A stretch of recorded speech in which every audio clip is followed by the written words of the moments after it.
Hello everybody, welcome to Crafty Soup. My name is Misty.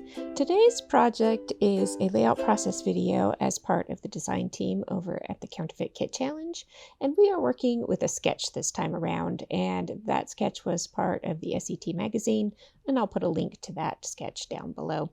Here's a quick peek at my project, so let's go ahead and dive in to see how I brought this together.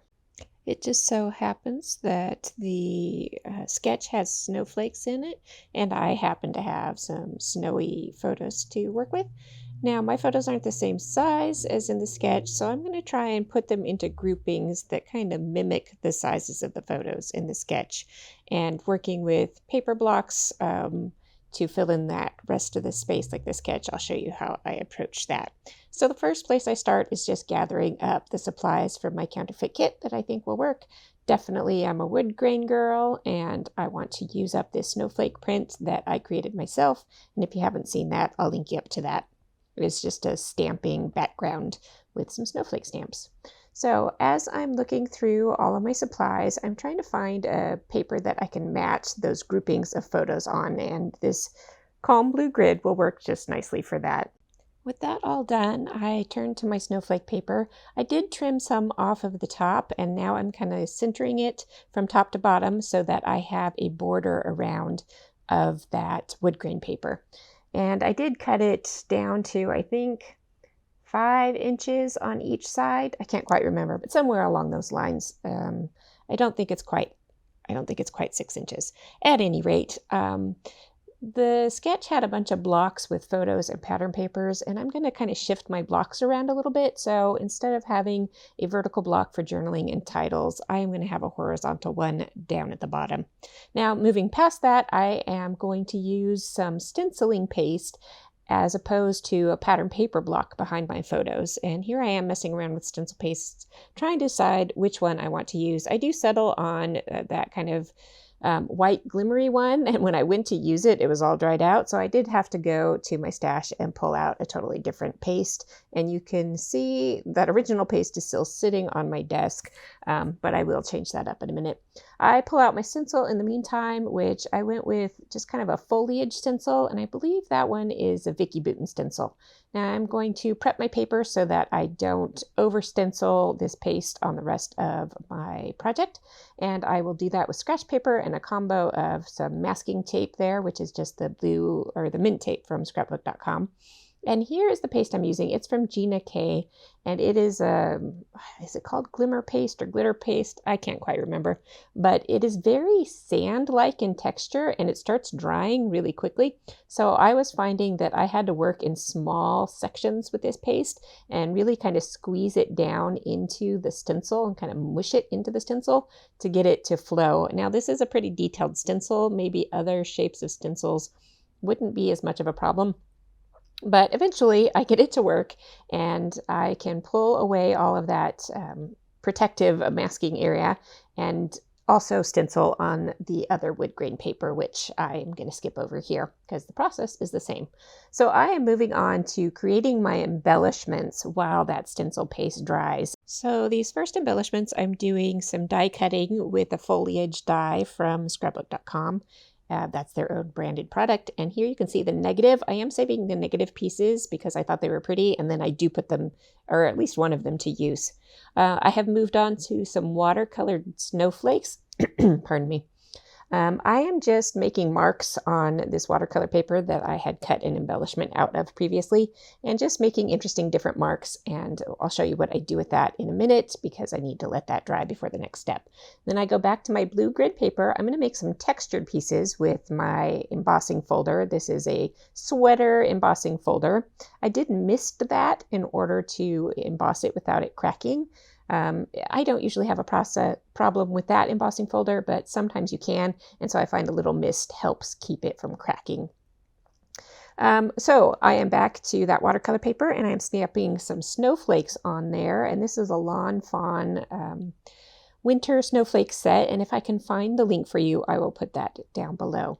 Now this set is a little finicky. The snowflakes aren't quite symmetrical, so I am going to create some masking to help speed up the die cutting process. I will die cut this blue, or the mint tape from scrapbook.com, die cut that out, and then I can tack that down over my snowflakes and then line up my die. So I'll show you a little bit more of that process here in a second.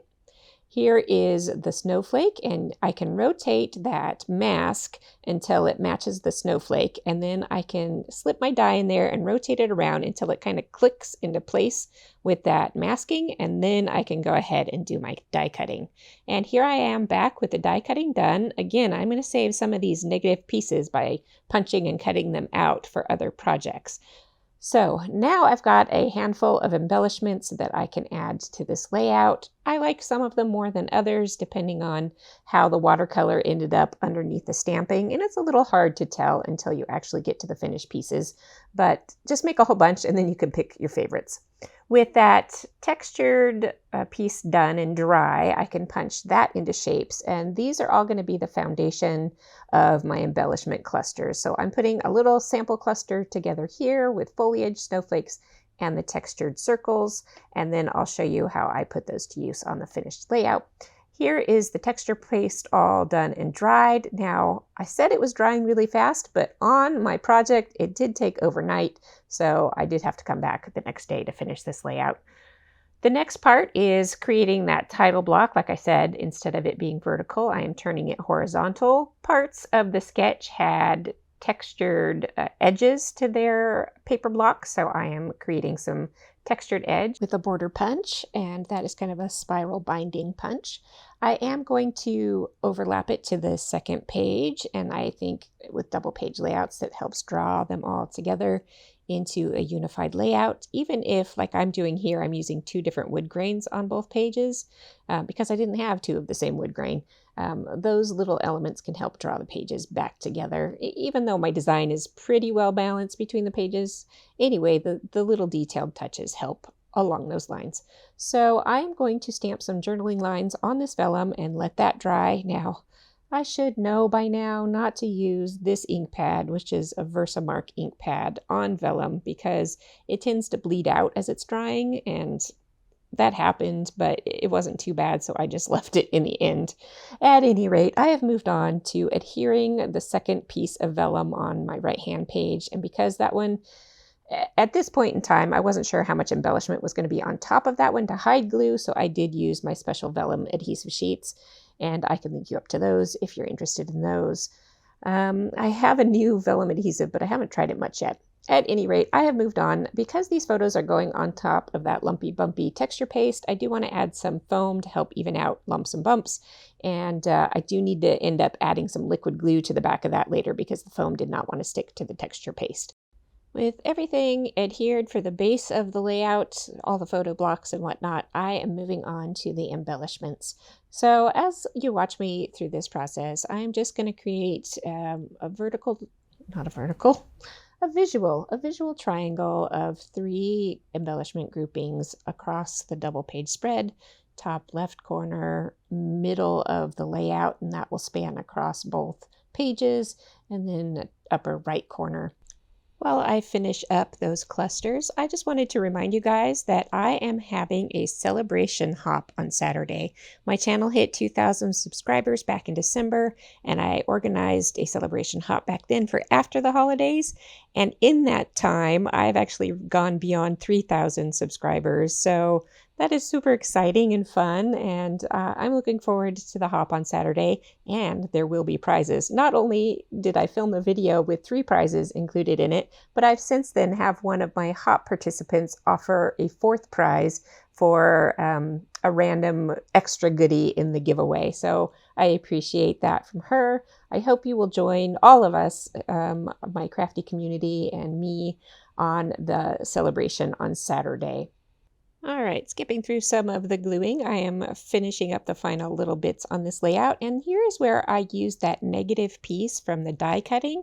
I'm going to make sure I have lots of glue in all the little nooks and crannies because it is kind of a delicate piece, and I don't want those snagging when I put them into the layout. or into the page protector. And so that is taking up one of the spaces that a pattern paper block would have on the sketch, and that is how I'm mixing this layout up just a little bit.